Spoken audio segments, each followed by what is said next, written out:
Well, if you guys didn't know, Nancy Pelosi is blocking any investigation into where the Corona-Chan virus came from. So we're not going to know about any of the tax money that the United States people have sent to the Wuhan Institute of Virology.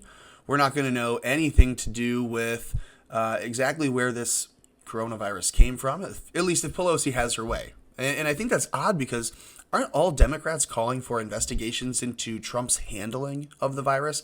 Wouldn't you think it would make sense that we would know whose money is paying for this virus to be discovered and treatment? Now, Fauci knew in 2005 that hydrochloroquine worked for coronaviruses. He called it the best known treatment and the closest thing to a cure.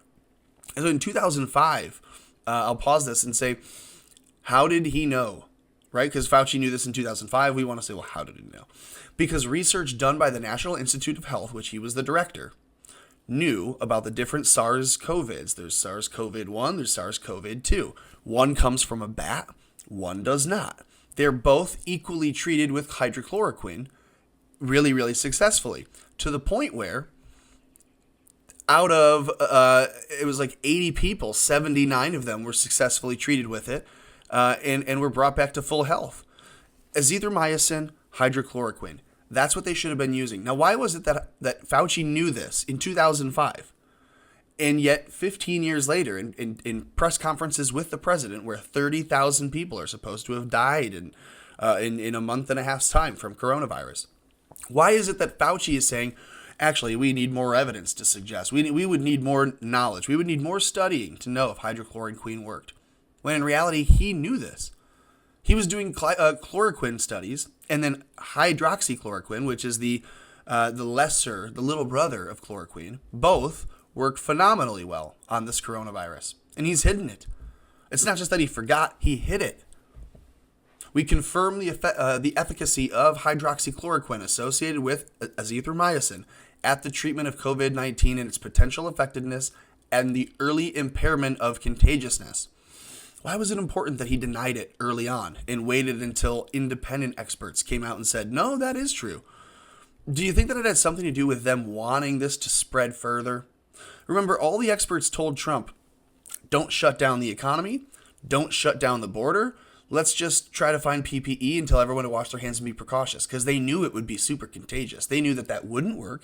Trump would listen to their instructions, it wouldn't work, and then he would be with his hands up saying, how did 2 million people die on my watch? But instead what he did is he asked every governor to take it upon themselves to close their states if they were being hard hit, and he closed the borders entirely. So we cut out 95% of the deaths they thought were going to come, and yet from the deaths we have, 95% of those could have been avoided if only Fauci had done his job. Now we have governors who have banned hydrochloroquine use because hydroxychloroquine in Michigan was supposed to not be allowed, remember? And in New York, Governor Cuomo literally banned it. In California, they discussed possibly banning it, and then they decided not to. Why is California so much better off right now? And why is Michigan on the turnaround and Whitmer's just a loser? Meanwhile, New York is still struggling. It's because they're not treating people with hydrochloroquine in New York. Hydrochloroquine is known to save people's lives with coronavirus for 15 years.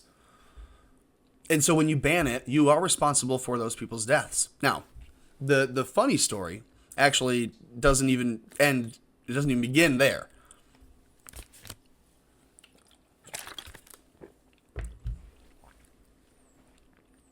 No, the funny story obviously is not the people dying. The funny story is the president of Tanzania constantly has a trick up his Tanzanian sleeve, I guess. He asks for a bunch of tests brought in. They say they have as many as 480 cases of coronavirus. Typically, Tanzania may have anywhere from 500 to 1,000 cases of flu and pneumonia per year. So what he's saying is we have roughly 500 or so, 480 possible cases of coronavirus that we need to test. So we need to bring in this number of tests and test this number of samples. And included in those samples, as you can read, was a pawpaw, which is a kiwi, right, a fruit, and DNA from a goat. So they tested kiwis, they tested goats, both were positive for COVID-19. So we have a fruit that was double-blind tested, or single-blind. The people that were testing it didn't know that it didn't come from a human. They wrote fake names, fake ages, fake genders, and they sent in, along with a bunch of real tests, and then they got real responses back, and of them, a smattering all had coronavirus, as you would expect the test to come back positive. But it was interesting because the intentionally false, intentionally fake data points that they sent in along with also tested positive for the goat vid-19 and the kiwi virus. So, want to know why that's funny? Because it turns out that the coronavirus, what they're testing for, is just a super magnification of dead exomes, which are parts of RNA that break apart from DNA as it replicates. So when a virus is killed or broken or replicates, it leaves behind broken RNA that we call exomes. That's part of DNA. Those are proteins found in biological material. And so whether you're testing a fucking kiwi or you're testing a goat, depending on the magnification level, you're going to see those exomes. And so we're calling that COVID-19, and we're saying that everyone who has COVID-19 or anyone who has biological DNA in their system that we can simply magnify to a big enough size and then say, now we see it, they're going to be tested positive. And so what do we find out? Nancy Pelosi does not want you to know where it came from, doesn't want you to know how long they've been studying it, doesn't want you to, because that's what we would find out, right? If we found out who's paying for the testing, we would find out who's studying it, we would find out how long they've been paying for it and studying it, we'd probably find out what they knew about it.